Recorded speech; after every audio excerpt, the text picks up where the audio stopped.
Nginabeleme beqama amalembe ngokukhalipha. Nginababhijane ubhale ngophondo kaSigcawu.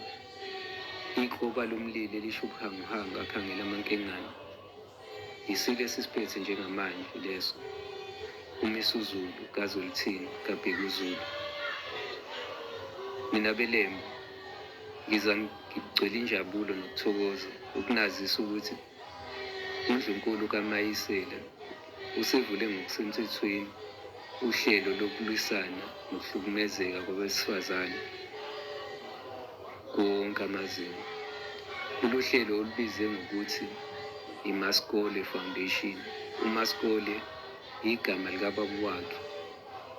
So lolu hlelo luzolwa nazo zonke izinto eziyingqinamba ehlangabezana nabantu besifazane emphakathini.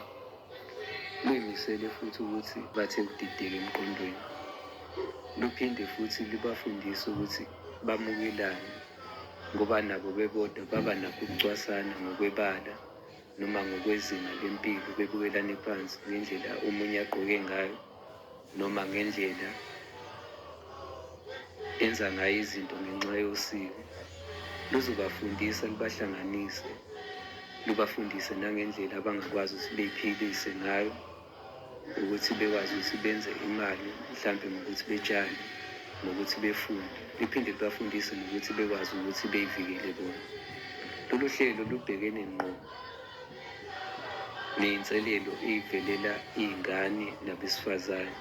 Lufuna ukuthi kubafundise indlela yokuy'vikela nendlela yokuthi bekwazi ukuthi bezithembe nokuthi bekwazi ukuthi bekhule emphakathini.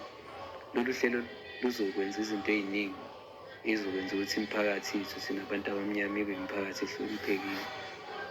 Luzophinde futhi luzame ukuthi lugweme ukuthi abantu behambe begcine sebebalekela ey'ndaweni zabelungu nakwezinye iy'ndawo ngenxa yokuthi bebona ukuthi umphakathi abahlala kuwona awuthuthuki noma awukho ezingeni.